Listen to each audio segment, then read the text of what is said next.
Masih bersama saya Budiman Tanurjo di Satu Meja The Forum. Saya juga telah terhubung dengan Ainun Najib, penggagas dari situs kawalpemilu.org melalui Skype yang berada di Singapura. Selamat malam Ainun. Ya. Selamat malam Mas Budiman. Ya, di sini juga ada Lukman Edi, ada Isyana, ada Jenderal Kiki, ada Philips, ada Bung Miftah, ya. Ada Raslina juga. Saya ingin update terakhir. Gimana sebenarnya upaya untuk mengajak sukarelawan untuk mengawal pemilu, di mana perkembangannya sekarang ini? Ini Tuan Haji Lukman. Ya, alhamdulillah. Jadi Kawal Pemilu mengajak seluruh warga negara Indonesia untuk ikut memfoto hasil C1 Plano TPS dan menguploadnya ke upload.kawalpemilu.org. Jadi ini saya emphasis lagi, terbuka untuk semua warga negara Indonesia. Tidak peduli pilihan Anda 01, 02, 00, atau 10, semua silahkan masuk ke website kami dan login Facebook.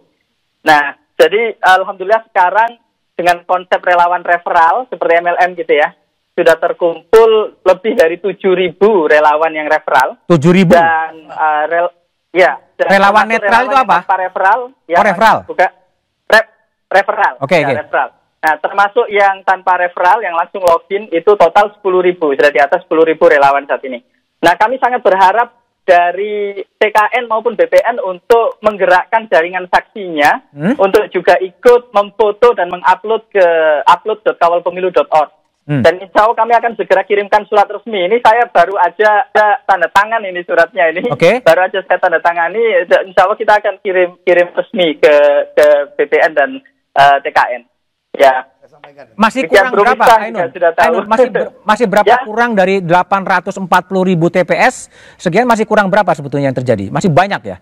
Ya, jadi masih banyak sekali karena yang kita perlukan kan cover 810.000 TPS se-Indonesia, dan saat ini udah ada 10 ribuan relawan, itu berarti masih jauh sebetulnya ya. Jadi kita sangat berharap dari petugas KPPS, dari TKN dan BPN, jaringan saksi, dari jaringan Panwas, untuk semuanya ayo bareng-bareng kita bangsa Indonesia untuk sama-sama memfoto hasil C1 dan upload bareng-bareng.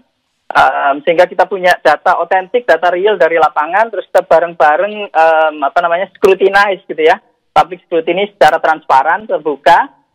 Kita bisa lihat sendiri apa yang kita upload, terus kita bisa lihat angkanya secara real time juga, dan insya Allah kita akan bisa mengetahui hasil terakhir dari pemilu, baik itu Pilpres maupun Pileg Partai Nasional, secara real time dengan sangat cepat dalam beberapa hari setelah pemilu insya Allah. Waktunya kian mepet, tinggal beberapa hari lagi. Gimana Anda kemudian upayanya untuk bisa mendapatkan angka minimum agar itu bisa mencerminkan kondisi real itu sendiri? Ya, tentu dengan cara-cara seperti ini ya, dengan kita menaikkan awareness agar bangsa Indonesia makin tahu tentang upload.kawalpemilu.org, dengan kita berada di media seperti ini, dan juga kita mengajak komunitas-komunitas seperti alhamdulillah minggu lalu Banser NU sudah komitmen untuk ikut menggerakkan para Banser, dan Gus Yakut langsung menggunakan akun Facebooknya, login langsung dan mengajak timnya untuk bergabung. Nah, beliau itu mungkin yang paling cepat naik klasemen gitu ya. Sekarang udah peringkat 4 teratas gitu dengan 700 lebih relawan referral dari beliau gitu. Itu Banser. Terus kemudian komunitas-komunitas yang lain juga kita sudah berkomunikasi dengan Pemuda Muhammadiyah. Terus kita juga sedang mendekati berbagai jaringan-jaringan komunitas, termasuk juga dari partai-partai ya, dari badan-badan otonom yang di bawah partai-partai juga kita dekati semua. Pokoknya ini platform terbuka untuk semua warga negara Indonesia. Oke, baik, terima kasih Ainun Najib dari Singapura. Semoga upaya Anda sukses. Terima kasih Bung Ainun. Saya ke Bung Miftah. Bung Miftah, sebetulnya ada tawaran juga sebenarnya dari Ainun Najib untuk ikut berpartisipasi. Gimana Anda respon itu? Ya, tadi malam saya lama 1 jam conference call dengan Ruli, timnya beliau.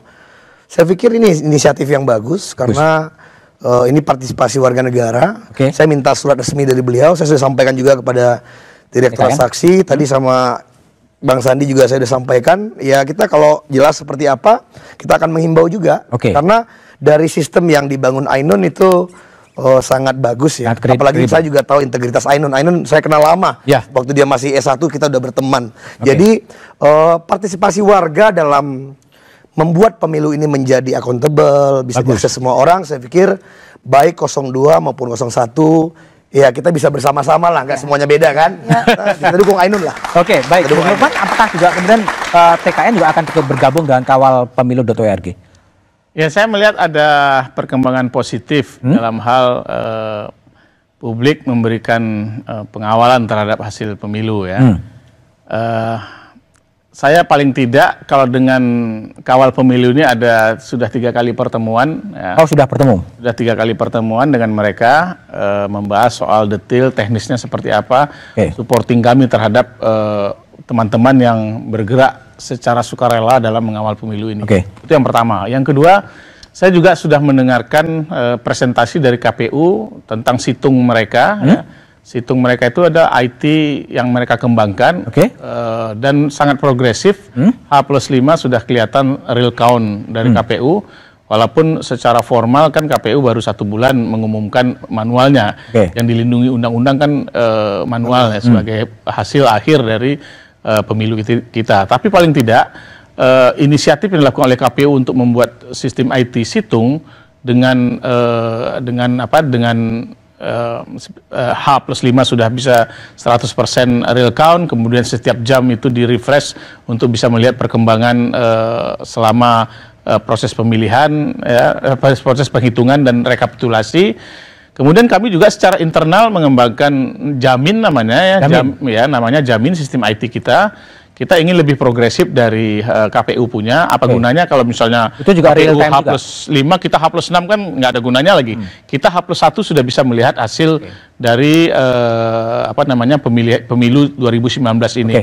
Ditambah lagi kawal pemilu dari Mas Ainun tadi, saya kira ini bentuk partisipasi ya banyak sekali. Yang itu adalah upaya kita semua untuk menghindari berbagai macam bentuk kecurangan. Sehingga menurut saya tidak wajar kalau kemudian kita melihat segala macam persiapan-persiapan ini mengatakan bahwa pemilu ini akan terjadi dengan penuh kecurangan. Baik.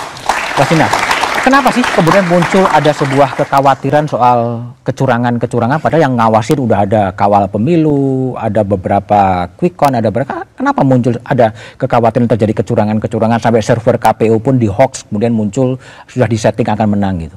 Saya pikir kalau muncul kata-kata kecurangan itu kami tidak mengatakan seperti itu, tidak pernah ada klaim seperti itu dari BPN yang pertama. Tapi kemudian kita juga harus mengapresiasi tadi kinerja yang dibuat oleh Mas Ainun. Artinya di luar dari kami BPN ataupun TKN dalam kami menghadapi atau mengawal pemilu ini nantinya ke depan, bahwa masyarakat ada di tengah-tengah. Artinya kita berikan apresiasi walaupun tadi persentasenya masih sedikit tadi seperti dikatakan. Artinya ini juga bentuk kinerja. Kenapa ini muncul? Kenapa? Karena tadi kembali ketidakpuasan masyarakat dan ketakutan itu pastinya ada. Ketakutan apa? Atau ketakutan akan mungkin terjadi tindak-tindak yang mungkin walaupun mungkin persentasenya dikit, kita melihat bahwa dia ada pengawalan dari pihak KPU sendiri sebagai lembaga resmi, kemudian pihak-pihak pemerintah dan lain-lain. Tapi seperti apapun ini kan memang harus dikawal dengan baik gitu. Tapi jujur dari BPN sendiri kami tidak pernah membuat klaim bahwa ini nanti akan dicurangi. Kami tidak pernah membuat klaim seperti itu. Tapi fakta Mas, bahwa contoh ya, saya satu dapil sama Mas Lukman. Saya ada daerah-daerah yang kepulauan, di Kepulauan Meranti, ada di Rokan Hulu, Rokan Hilir itu. Misalnya ada daerah gitu ya di dalam hutan 2 jam perjalanan dan mungkin nggak ada KPPS yang punya smartphone di sana gitu, nggak ada sinyal juga. Jadi artinya inisiatif warga negara untuk membuat begini tuh bagus karena sehingga ada pihak ketiga yang bukan bagian daripada peserta kompetisi yang membuat platform netral. Kalau saya terus terang, saya daripada ribet untuk relawan saya misalnya saya akan dorong pakai kawal pemilu karena dia sistemnya murah, dia nggak berbayar, kemudian ini jagoan-jagoan teknologi semua gitu loh, nggak ngik-ngik gitu. Nanti saya sudah pengalaman bikin app sendiri, relawan-relawan promosi bayar mahal, begitu udah downloadnya banyak ngik-ngik gitu kan. Saya pikir saya akan dorong teman-teman saya yang politisi muda yang mungkin punya keterbatasan dana untuk menggunakan platform ini. Saksi Anda, foto, upload, dan Ainun jagoan dengan timnya. Ini programmer-programmer top Indonesia dari seluruh dunia yang membuat ini. Baik. Kalau Isyana, sejauh mana sekarang kemudian tim Pak Jokowi, Kiai Ma'ruf untuk kesiapan saksi, kesiapan segalanya sudah cukup siap? Siap tentu saja Mas. Tapi yang paling penting juga seperti yang tadi sudah disampaikan di sini 01 dan 02 sejalan nih. Kita sama-sama ingin melihat pengawalan pemilu ini melalui juga aplikasi-aplikasi yang dikembangkan oleh pihak-pihak yang netral. Sehingga masyarakat benar-benar bisa berpartisipasi aktif, siapapun dia, apapun partainya, apapun pilihan presidennya, semua betul-betul sama-sama asalkan bisa memiliki smartphone, kemudian bisa memantau langsung, memfoto hasil C1-nya, dan kemudian diunggah, dan sehingga kita semua sama-sama memiliki data-data yang real dari masyarakat langsung. TKN juga akan melakukan penghitungan internal juga ya? Akan melakukan penghitungan internal sendiri juga? Tentu saja. Apalagi di sini ada wakil direktur saksi. Bapak Tuan Haji Lukman Edi. Bang Luan ke dapil kita. Mengawal suara. Ya, akan mengawal suara. Karena memang betul-betul Bang Lukman Edi ini betul-betul mengawal betul bagaimana saksi-saksi TKN direkrut, dan kemudian apa-apa saja yang harus dilakukan, kemudian training-training juga akan segera dilakukan oleh Bang ya, agar nantinya betul-betul mumpuni menjaga suara dan juga melihat dan memantau langsung di setiap TPS agar pemilu ini benar-benar berjalan dengan lancar dan semua suara dapat dipertanggungjawabkan. Oke. Mas Kiki, Pak Kiki, ini setelah Sabtu debat terakhir kemudian akan masa tenang. Tapi banyak orang juga mengatakan masa tenang menjadi tidak tenang sebenarnya. Orang menjadi kasak-kusuk dan lain sebagainya. Grup WA masih Grup WA masih hidup. Pak Kiki melihat ini masa tenang betul-betul dalam arti tenang, mungkin nggak sih sebenarnya dalam sistem politik yang ada sekarang ini? Ya, melihat gejala keterbelahan, lalu kemudian maraknya di suara-suara di medsos, tidak akan 100% tenang. Tapi saya ingin mengapresiasi apa yang dikerjakan Ainun ini. Ini sangat bagus gitu kan, dan saya juga gembira respon dari Miftah, dari Lukman Edi sana segala apa. Ini cukup mendukung ini gitu. Ini sangat-sangat menggembirakan buat kita gitu. Apalagi kalau kita melihat sampai dengan Maret itu hasil-hasil survei itu ada kecenderungan mendekat.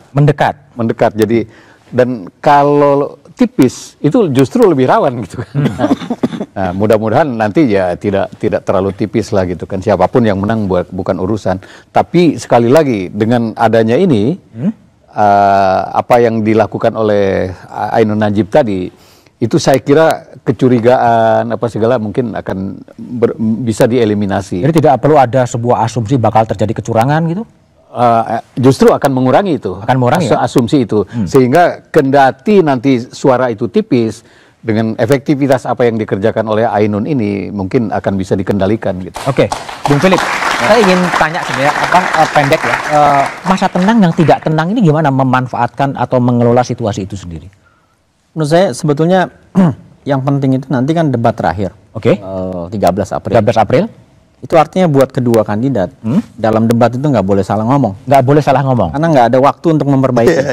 Ini saya dua-dua ini bertaruh tanggal 13, performance debatnya harus baik. Karena tidak pernah lagi ada cukup waktu untuk mengkoreksi apa yang dikatakan mungkin salah, datanya mungkin salah, persepsinya mungkin salah dan lain-lain gitu. Sehingga kalau mereka dua-dua perform baik di debat, mungkin keributannya itu agak berkurang gitu. Dalam medsos, karena nggak ada lagi yang harus diklarifikasi gitu. Paling tinggal menghimbau agar orang datang ke TPS di hari H, sehingga dalam survei bilang mau pilih 01, 02 ya betul-betul datang ke TPS. Oke, baik, itu lebih penting. Bagaimana kata tim ses ketika kemudian 17 April suara rakyat itu telah dinyatakan? Bagaimana keduanya merespon? Jawabannya setelah jeda berikutnya.